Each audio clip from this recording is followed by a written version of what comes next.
Hello and welcome to Collector Creations. In this anatomy of a Blu-ray, we're looking at Shout Factory's release of Endless Love from 2019.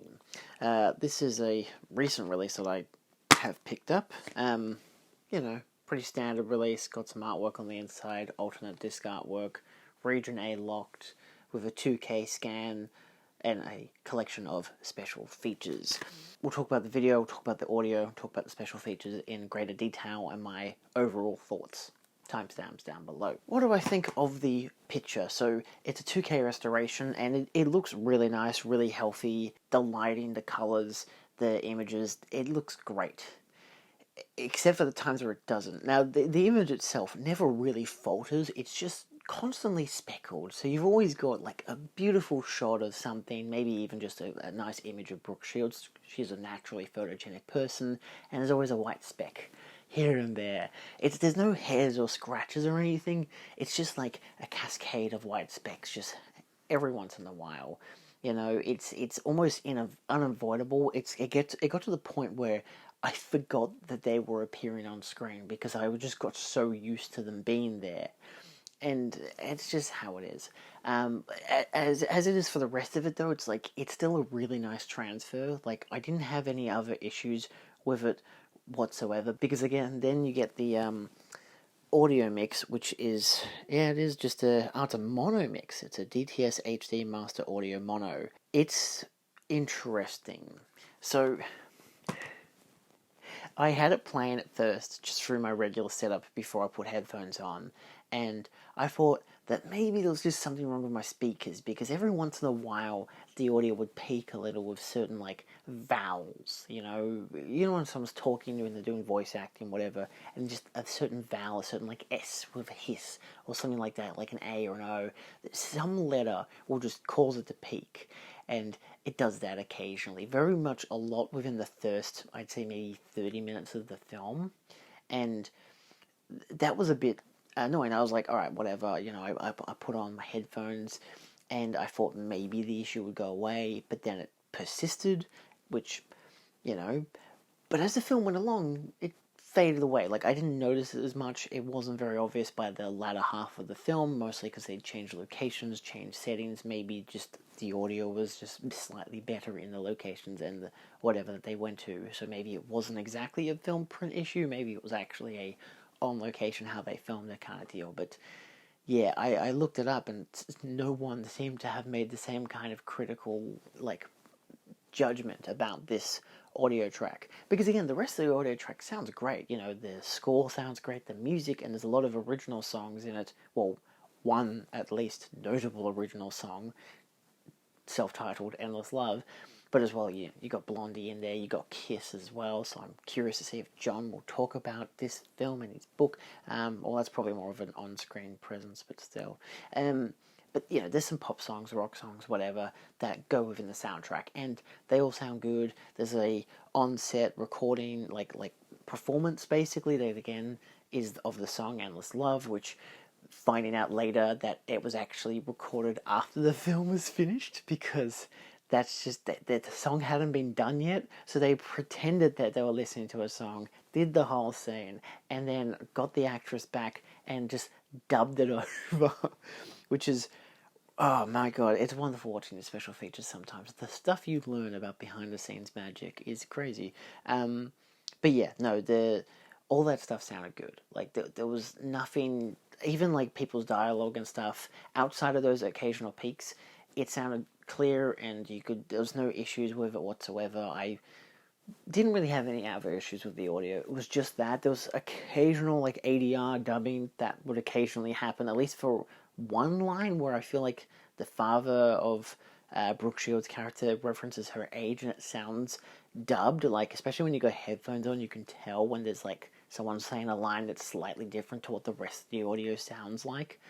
So that was just a thing. It's not exactly a problem with the print or anything, it's obviously how they recorded it. But I think the second half of the film, I didn't notice any peaking sounds, which was good, or at least none of it came to attention, and usually it does. Like, it kind of brings me out of the film a little bit, just at least for analysing it on a technical craft. But then we get to the special features. Now, of course, you've got your feature-length audio commentary by Lee Gambin. Just want to jump in briefly and actually talk about the commentary, because I spent 2 hours today watching the whole commentary, which, good idea to invest in wireless headphones and or earbuds, because you can just have it playing and go to a different room and do other things. So I was able to prepare for work whilst, having the commentary playing, and it's a really insightful commentary.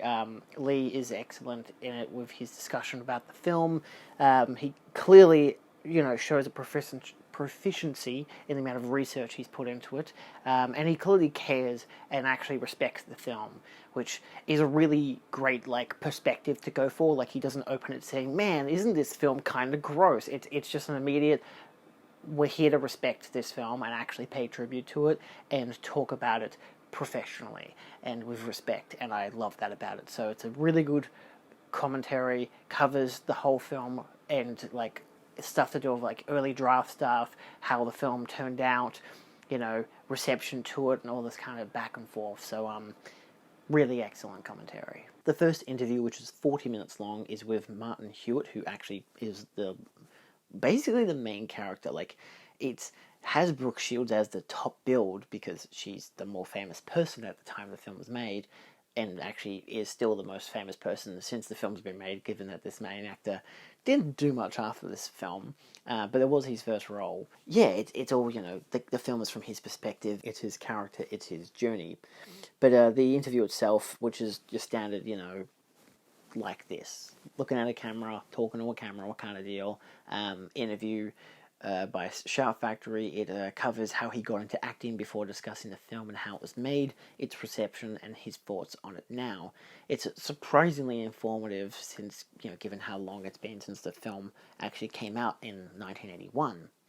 He then dives into his career post the film and how acting eventually ended, and he's now a home inspector, at least as of 2019. So, yeah, that was a nice thing. It's always interesting to see how someone's life can completely change from a film, and in this case it didn't really change his life. He said that he worked on a couple films, one with Sherilyn Fenn, who I don't think he exactly knew who she was, but she's an actress called Sherilyn Fenn, and then acting just never really became a big thing for him, so he just moved on and did something he actually really enjoyed after that. So, he's happily been working outside of the industry ever since then, but he looked back fondly on his memories working with Brooke Shields, working with the director and the rest of the cast. So, again, 40 minutes, a really interesting deep dive, and he remembered a lot about the making of, which is really good. Then you have the interview of Penelope Milford, which is a over-the-phone interview conducted by Lee Gambin. They discuss her time in the role, working with the director and the cast. It runs for 18 minutes. It just has background footage of just clips of her or images of cast and crew and whatnot. So, yeah, nice and informative, easy little thing. 18 minutes long. Standard style that Lee does, where he pumps out a long question and they have a long time to answer it, and it's really nice. It always feels a little awkward when he has one question that can kind of unravel into this, what was it like working with this director? Was it like this, then that, and this, and that, and this, and that? And then it's there's enough conciseness to how he asks his questions that the actor or, star or whoever he's interviewing is just able to just flow with it, and you get a lot of detail talking about it. So, yeah. I know I do my interviews differently, but that's just because I can try to ballpark one question that usually throws it all out, that they can have all this information that ticks all the boxes. So I don't have to ask many follow-up questions, but it helps to carry it along and, just gets the right amount of information within the time allocated for the interview. So it's always nice. Then there is the secondary interview, which is with Jeff Marcus, conducted again over the phone by Lee Gambin. These two are pretty minor roles in the film, but have enough. The characters themselves reflect on the other characters in the film, so it's not just random people. These are people you notice in their film. One of them, of course, Jeff Marcus's character, who is surprisingly vital, at least thematically, for the main character. They discuss the film and films about male teen angst. They discuss the origins of the character and how the film differs from the novel, with a runtime of 15 minutes. They also talk about the casting process and how he was meant to go for the role of like the brother, which ended up going to James Spader, and just how he eventually got the role of the character he did, and how he had to, and how he played it in certain scenes. Lastly, there is the interview with Shirley Knight, which is conducted over the phone with Lee Gambin. It runs for 15 minutes. That one, like I mentioned earlier, is very much feels a bit rusty in terms of how it's done, but it's clearly a segmented piece from a larger thing, because Lee even references a book he was writing, which came out well before this release of this Blu-ray came out. So yeah, it's still nicely informative, a good chat.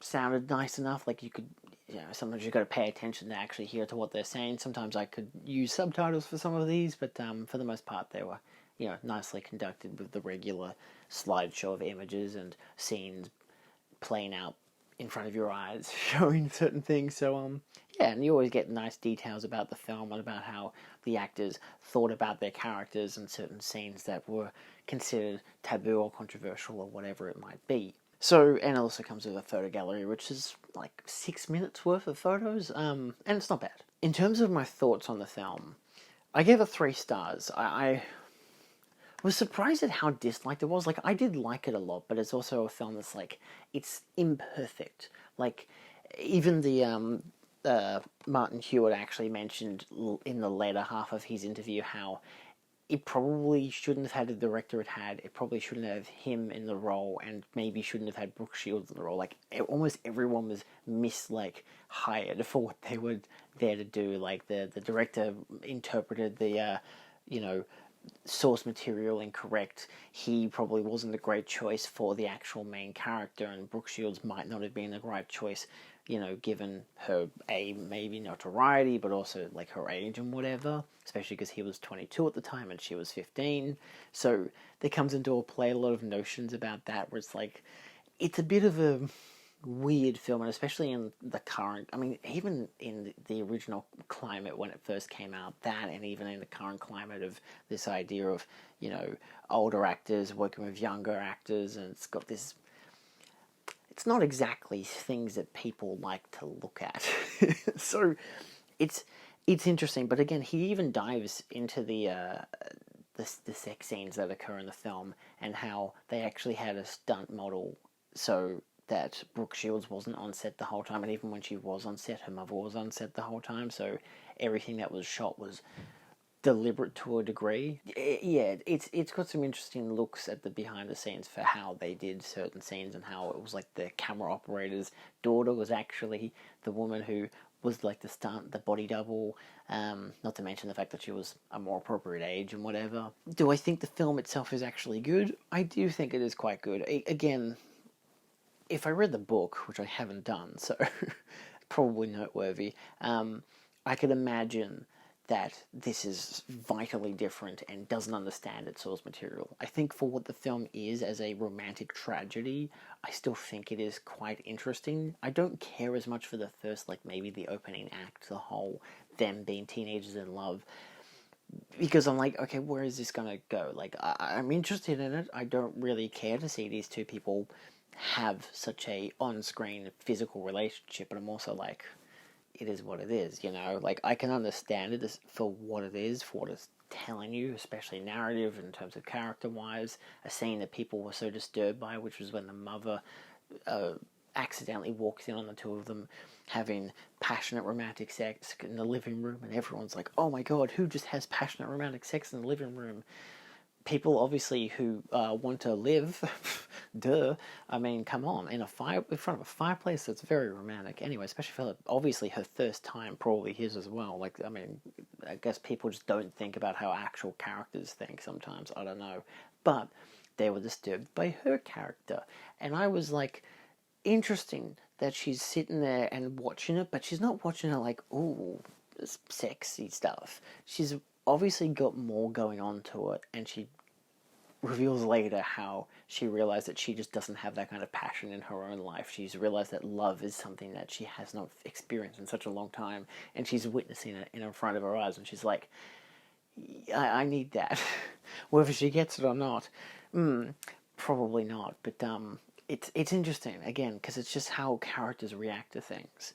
So when you get to the pivotal scene involving Tom Cruise where he references burning a stack of newspapers that ends up maybe causing a house to catch on fire, it becomes a thing where the film really goes in a different direction. And I didn't expect how heavy it would go into every single detail that followed for the rest of the film. So again, it becomes this interesting dissection of obsession, not just in terms of like a guy obsessed with a girl, but how long that obsession lasts and whether she, shares this obsession for him. I think it's really interesting. It's obviously got some disturbing subject matter for a lot of audiences. I mean, hell, even the tagline, she is 15, he is 17, the love every parent fears. I mean, like, it's there. It's in your face about it. It's not trying to hide from what the subject matter is. But I think the film captures it in an interesting way. Probably not a most perfect way, because again, at least from what I've read and what I've heard, the book does it better, and in a different style that really emphasizes how kind of almost horrific the story is. So, yeah, but I still think it's worth considering, and I think the Blu-ray release as an overall is really nice. The picture is pretty good. Again, outside of the speckles and dots, it still looks nice and nicely remastered. The audio, again, outside of the few peaks, it sounds nice, it works well enough, I didn't need anything more from what the audio already produced outside of maybe just cutting down those peaks a little bit. But then the rest of the package was good. The special features were nice, very informative, which I really like. It's one of those films that needs that kind of treatment because of its subject matter. Obviously, the fact that Brooke Shields was not obviously interviewed, I imagine they probably tried, but I will note that Imprint did interview her for their release of Pretty Baby, and I think that that's a very interesting interview covering her career. So, rather than like attacking her and being vivacious about, oh, you naked as a child, blah. Instead it's just actually respecting her as an actor and getting her perspective on her life and career. So that's really interesting. Different movie, different release, but very in the same vein as this, and arguably as controversial, though I'd argue a lot more controversial, obviously. But yeah, I think it's an interesting film and a very good release for the film, with some good special features, a decent enough transfer and a decent enough audio track. So yeah.